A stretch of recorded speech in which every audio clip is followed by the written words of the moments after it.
Ilmuwan Indonesia adalah yang otaknya lebih hebat dari ilmuwan Iran, para peneliti, yaitu meneliti ijazah di pasar pramuka.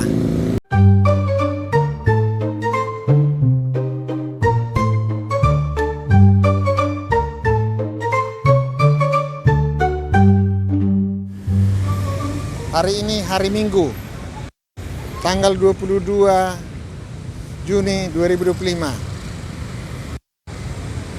Hari ke-10 perang Israel dengan Iran. Banyak yang menduga bahwa perang dunia ketiga berpotensi terjadi. Pada serangan pertama Israel ke Iran, ada beberapa orang jenderal yang meninggal, terbunuh, dan juga ilmuwan-ilmuwan yang bisa membuat nuklir. Ilmuwan di Iran itu kepintarannya digunakan untuk membuat nuklir. Sementara ilmuwan Indonesia membicarakan pasar pramuka.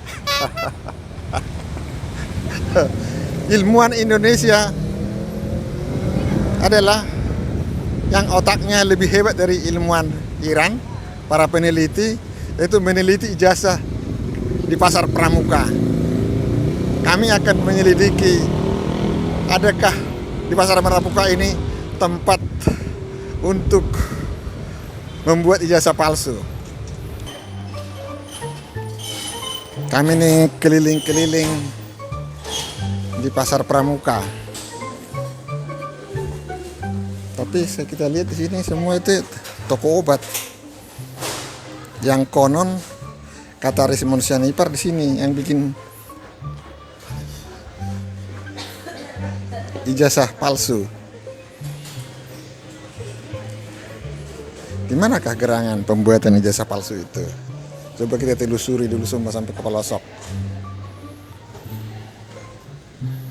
Nah, ini sebuah toko obat.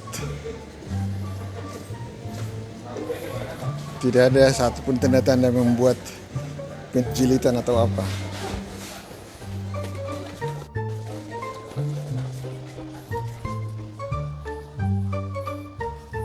Kita sudah keliling.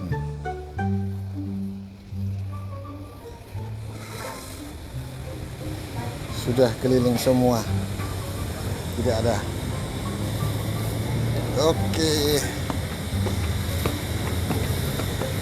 Kita dengan tangan hampa ini. Tidak ada hasil. Ada mulut-mulut berbisa yang mengatakan bahwa ijazahnya Jokowi pada tahun 2012, ijazah sarjana kehutanan dari Gajah Mada dibuat di pasar pramuka ini. Nah, itulah ilmuwan Indonesia. Sementara ilmuwan-ilmuwan dari Amerika sudah memikirkan bukan hanya bulan, tapi Mars. Tapi ilmuwan-ilmuwan ahli-ahli di Indonesia adalah untuk mencari-cari ijazah palsu. Dan walaupun mereka meyakini bahwa itu asli, tapi bagaimana supaya yang asli itu diyakini sebagai ijazah palsu. Salam dari Republik Konoha.